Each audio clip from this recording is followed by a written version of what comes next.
panalangin pambaklas ng mga kasalanan.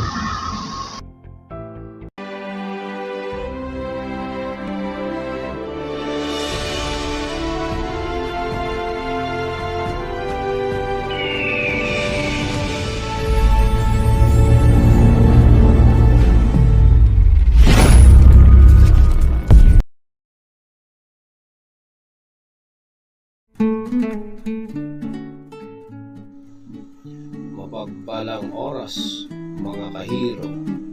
Muli po akong mag-a-upload ng panalangin na makatutulong sa atin upang mabaklas natin ang ating mga kasalanan.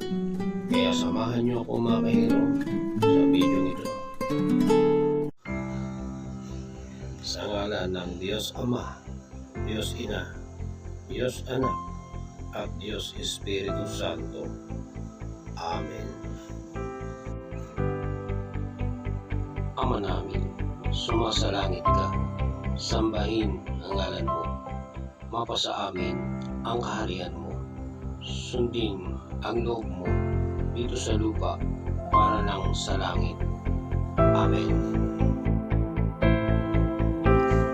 Sumasampalataya ako sa Diyos Amang makapangyarihan sa lahat, na may gawa ng langit at lupa. Sumasampalataya naman ako kay Jesucristo, iisang anak ng Diyos, Panginoon nating lahat. Nagkatawang tao siya na lang ng Espiritu Santo, ipinanganak ni Santa Maria Virgen, pinagpakasakit ni Poncio Pilato, at ipinako sa krus. Amen. Ama Ginang Maria, napupuno ka ng grasya, ang Panginoong Diyos ay sumasa iyo. Huwag kang pinagpala sa babaeng lahat, at pinagpala naman ang iyong anak na si Jesus. Amen. Anima Christi, Espiritu ni Cristo, gawin mo akong banal. Katawan ni Cristo, iligtas mo ako. Dugo ni Cristo, punuin mo ako ng kaligayahan. Tubig na nagmumula sa tagiliran ni Cristo, hugasan mo ako. Pasyon ni Cristo, palakasin mo ako. Jesus na butihin, dinggin mo ang aking dalangin. Ikubli mo ako sa iyong mga sugat, at huwag kailanman iwawalay sa iyo. Ipagtanggol mo ako sa mga masasamang kaaway.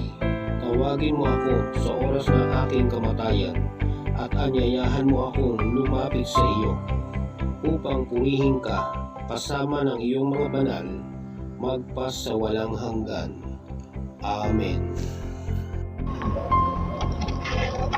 Ang baklas sa lahat ng uri ng pagkakasala.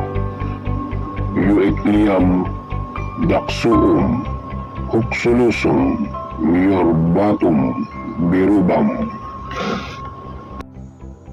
Luwalhati sa Diyos Ama, Diyos Ina, Diyos Anak, at sa Diyos Espiritu Santo, kapara ng sa unang-una, ngayon at magpakailanman, magpas sa walang hanggan.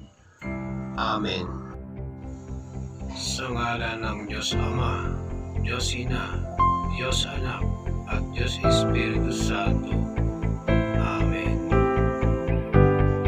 Iyan po, mga kahiro, ang panalangin sa pagbaklas ng kasalanan. Hanggang sa muli, mga kahiro, sa mga susunod ko pong video. Salamat po sa inyong panonood.